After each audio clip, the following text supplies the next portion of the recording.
Amy Jacobson here, John Anthony in for Dan Hey, Proft. hey. So we all watched it. You watched it. I watched it. This string of lies from Biden, who was very angry at times, and every time he told another lie, he yelled. He did. And then stumbled, and made mistakes. And he had a little bit of a coughing fit. Israel has a added burden. And I kept talking about shrinkflation. The chippies. Yeah, the chips. Is this the silver bullet, the chippies in the mag? Is this what's going to catapult him in to another More chips. round as president of these United States? Too many corporations raise prices to pad their profits, charging more and more for less and less. That's why we're cracking down on corporations that engage in price gouging and deceptive pricing, from food to healthcare to housing. In fact, the snack companies think you won't notice if they change the size of the bag and put a hell of a lot fewer, same size bag, President. put fewer chips in it. No, I'm not joking. It's called shrinkflation. Shrinkflation. I wonder why. Yeah, I wonder why that's it. And you know what also I've noticed too, ever since COVID, you go in, I like LaCroix water. It's normally 12 cans Yeah, expensive. in a cart or in a box. Now that was $3.99.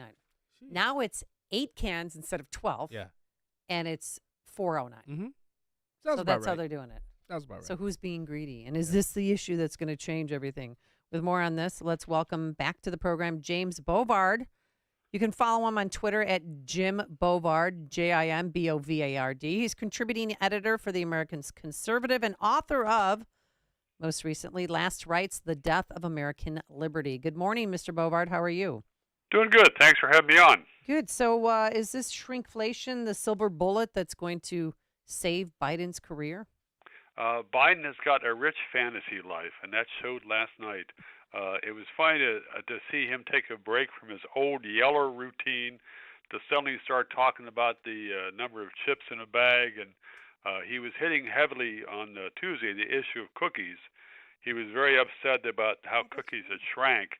And it's kind of like, it's almost, that's so much ties into his pitch last night on insulin, on making sure that insulin is not overpriced, because Biden wants to make sure those giant cookies are still out there so you get more diabetics that need Biden to rescue them from the price of insulin. I mean, he even mentioned, and he dropped names. He was driving the Cookie Monster, the Cookie.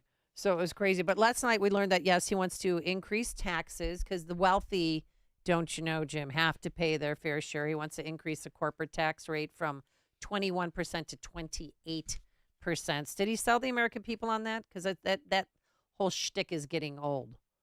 I certainly hope not. I mean, it was very difficult to keep track of all the different BS in his speech.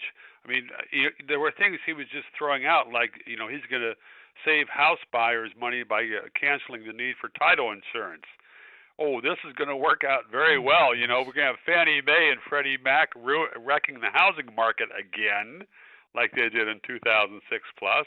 There are so many different really bad ideas that he was throwing out there. But it's interesting to see that the media judged his speech as if it was a silent movie, and all that mattered is that Biden kept talking and waving his arms every now and then, and the actual content of what he said didn't matter that much because Orange Man bad. Well, the headline on NBC News, John, look at this. Biden delivers fiery State of the Union, sparring with critics and swiping at Trump. But he never used Trump's name. He kept saying his predecessor, and he said it over and over and over again. Yeah, and it was unseemly because, I mean, it was I think in January when Biden spoke near Valley Forge, he was very explicit linking Trump to Hitler, and that's been a message of his presidential campaign as well. And it's interesting to see how the standards of decorum almost have completely collapsed in the last 6 years in American politics. To see this, to see the Hitler stuff beating, and of course Biden is out there calling anyone who doesn't worship and defer to him a racist, and all this nonsense about voting rights when the most important voting right is the ballot harvesting and these mystery drop boxes that have to be treated like the ballots came straight from God. I mean, there are so many levels of absurdity here, but it doesn't matter all the lies and all the absurdities. If Biden wins in November, he's going to tell us again it's the will of the people. You know, oh, sorry about that. You know, I saw that you wrote an article, Teachers Unions Have Always Been Terrible.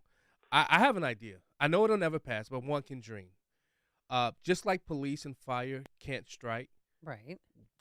teachers should not be able to strike during the school year. Sorry, shouldn't be They're able to not going to strike. get out and walk picket lines in the summer because that's their time. I know, but think about what I'm saying. Think about how much destruction that can happen if you have to. I mean, because your whole life is upended. Look at COVID. COVID showed us that we had to stay home with our kids. We couldn't really do a lot of things. I mean, I've been through Yeah. 5 strikes and 1 work stoppage. Yeah. And then that work stoppage, which was a bunch of bull jive, not even legal. They should have all gotten fired for that. But that's what I'm saying. Let's but here's the not thing. allow And them to then strike. when they were done, they came out and acted like heroes. Like, just think of all the lives we saved because we didn't go to work. Right. Because there was a slight spike in COVID cases. And I thought, oh my God. That was the one time where I thought I was going to lose my son. What are That- your 'cause- thoughts about that, Jim? Well, it's amazing to see what the teacher salaries are in Chicago, considering that the student achievement has collapsed. And it's fine to hear Biden saying that the answer is to pay higher salaries to teachers, but the entire government school system has been so irresponsible and so destructive. It's blighted so many lives, and the whole idea that throwing money at it's going to fix the problem. There's been so much money thrown at in the last decades, so much more money per student, and the achievement has nosedived. And it's just sad to see the teachers talking as if they have a right to blight young people's lives just to boost their own pay. Well, and then they have this, the summary of the CTU contract, which Illinois Policy got and others. And one thing I found very interesting is that they want their proposal from Johnson's Bring Chicago Home. That's the real estate tax hike for housing, we call it the mansion tax, that they want some of that revenue to go to house CTU members. I just read that. I mean, that's a big ask, don't you think? Well, this is typical of the arrogance and the unlimited demands of the teacher unions.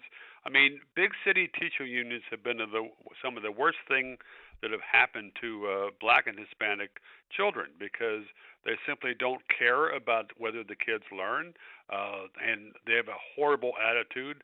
It's something which is very clear nearby here in Baltimore. I mean, I think you've had like half the high schools in the city don't have a single student who is proficient in math, and yet the teacher salaries have gone through the roof. And there are so many things that the school systems don't do to basically keep teachers safe from violence at this point, but it's all about the money.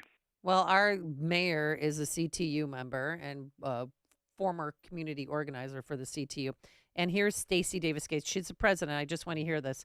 This was Tuesday. She talked about what they want, and she's not holding back.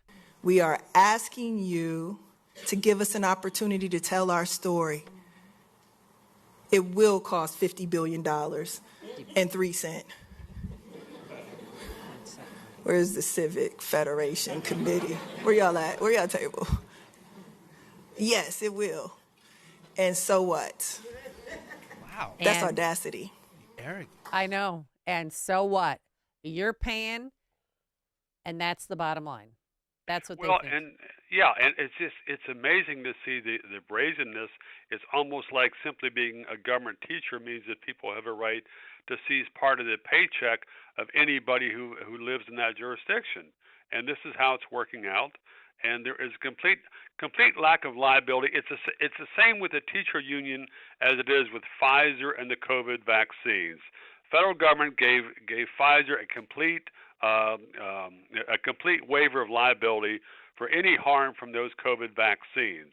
And you've had the politicians have done the same with the teacher unions for the damage from the total failure to teach young people how to read, do math, other things. And it's a horrendous. And, they're in Chicago. This has been an outrage forever.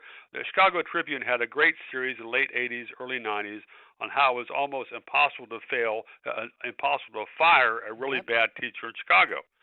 And it's the same now, and it's like, it's sad to see what people tolerate. Well, we have teachers that are, under suspicion have been, put on administrative leave for touching students inappropriately. They're not in jail, but get this, they keep getting paid until their trial is over. So sometimes that's 2 to 3 years later. Isn't Wow. that, that's just wrong, but that's something that they negotiated through their contract. So Wait, and they talk about safety and security. Didn't they just remove all police from the schools? yeah, well, that's going to take place Yeah. in the fall. But Oh. yes, they voted unanimously. The school board did. And they want a new organizing committee. They want what? A new organizing committee. To organize what? What was that? The members of the new organizing committee sought to submit proposals that expand union rights for CTU members in CPS schools and for educators at non-union charter schools. We also made proposals to continue to keep the charter school industry in check and accountable. But they're not in check and accountable. But let's keep the schools that are actually doing great things. Let's keep them in check and accountable. But we're not going to be accountable for our actions at all. Yeah, sounds about right. Well, this is a typical how it's been for decades because you have the teacher unions out there wrecking every proposal for school choice. Any chance that parents had to get away from the teacher monopoly, the government school monopoly, the teacher unions that were there to try to lock the gate. Yeah.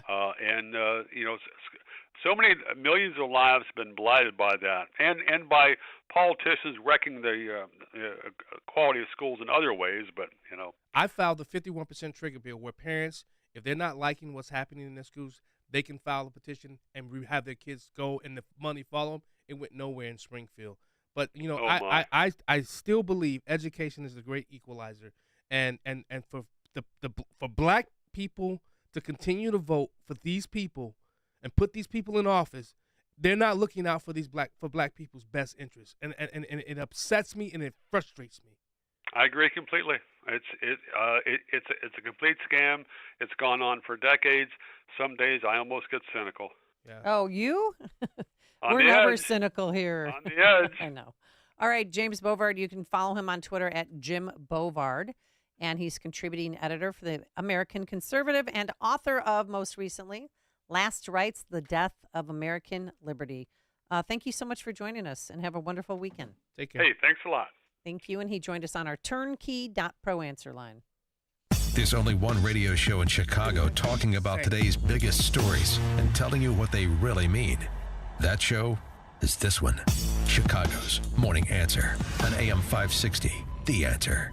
A storm is on the horizon, and you need to keep the lights on no matter what. Your business relies on the power being on 24/7. It's the lifeblood of your data and computer systems. Weather-related outages from the power company are not acceptable. Your need for a source of power that's reliable 24/7, along with round-the-clock service that can dispatch technicians to your site immediately, is mission critical. Your business needs Charles Equipment Energy Systems on speed dial. These are the big boys, not residential or solar, but reliable industrial generators for emergency backup or events. When you need more than a 100-foot extension cord plugged into a small engine generator, call Charles Equipment Energy Systems. They keep the lights on with rental generators for job sites or power